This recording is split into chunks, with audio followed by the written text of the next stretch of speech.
Главный храм Чувашии, Веденский кафедральный собор, отметил свой престольный праздник. В этот день литургию здесь служили два митрополита – чувашский Савватий и татарстанский Кирилл. Почему введение во храм Пресвятой Богородицы особо почитается верующими, рассказывает Зинаида Паршагина. Кафедральному собору введения во храм Пресвятой Богородицы 371 год. У него символичное название. Маленькую Деву Марию в 3-летнем возрасте ее родители привели в храм, чтобы отдать туда на воспитание.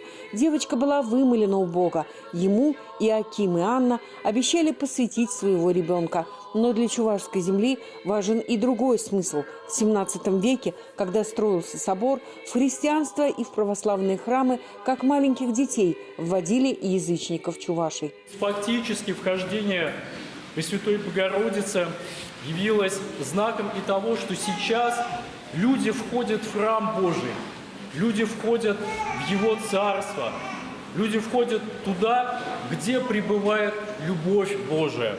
Людей в этот день сюда пришло немало. Мороз и солнце прибавили торжества к крестному ходу вокруг храма. Впереди шли два митрополита – чебоксарский и чувашский Савватий и казанский и татарстанский Кирилл. Они вдвоем служили праздничную литургию в Веденском соборе. Владыка Савватий отметил символичность события. В 1555 году именно первый казанский архиерей, святитель Гурий, осветил место строительства собора и города-крепости Чебоксары и оставил в дар Владимирскую икону Божьей Матери.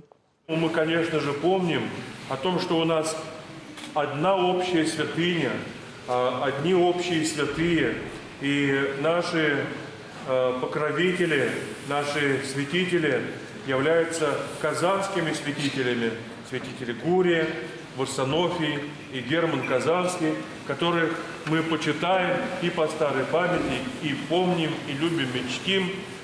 Митрополит Кирилл, отслужив в Веденском соборе 2 богослужения, вечернее и утреннее, убедился – посеянное его великими предшественниками, казанскими святителями, взошло добрыми всходами. Владыка увидел у чувашского народа истинную веру.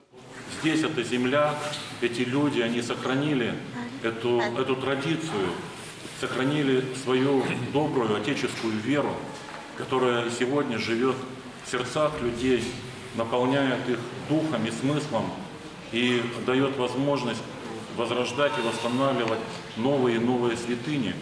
Этот праздник объединяет всех верующих города. В день введения во храм они стремятся посетить первый, самый древний и самый намоленный собор Чебоксар, чтобы в очередной раз ощутить единение в вере. Зинаида Паршагина, Вести Чувашия.